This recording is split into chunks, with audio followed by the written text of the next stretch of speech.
A lot of gamers, particularly on the Xbox 360, had issues with the multiplayer featured in the first Two Worlds. So when we started developing Two Worlds 2 multiplayer, we were determined to avoid the same pitfalls.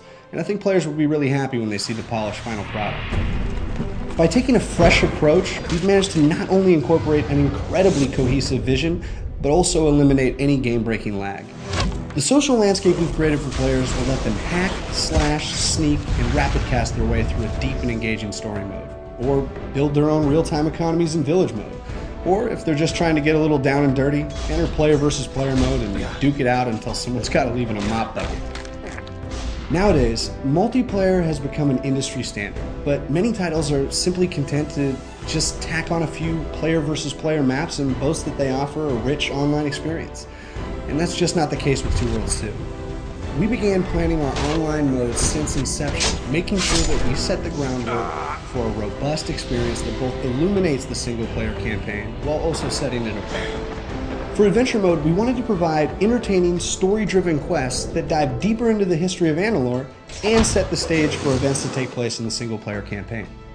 But this isn't just a small side story. Players should get ready for a rich storyline centered around some memorable characters from single-player, as well as a few new faces. Not to mention, plenty of white-knuckled moments where a group of players finds themselves standing back-to-back as wave after wave of enemies try to put them 6 feet under. Village Mode is something different entirely. Here, you'll have the chance to be the master of your own proverbial castle, planning and building a village with a living, real-time economy that includes as many dangers as it does monetary rewards. Well done. The village is generating income. Players will face all sorts of threats to the safety of their village, from attacking monsters to declining morale amongst village craftsmen. To be successful, players will need to be quick and decisive, or they'll find their village in ruins before the day's over. Player versus player is brutal, to say the least. Want to chop off your best friend's head in the arena? Have at it. Ever had the urge to see who's the man in Crystal Capture? Well, we've got that too. If you look at the back of almost any game box, you'll probably see the words size and scale. But to us, the word that mattered was density. Richer detail, more characters on screen doing different things for different reasons. There have been a lot of great games in the fantasy genre. So many, in fact, that finding a unique voice has become harder and harder every year.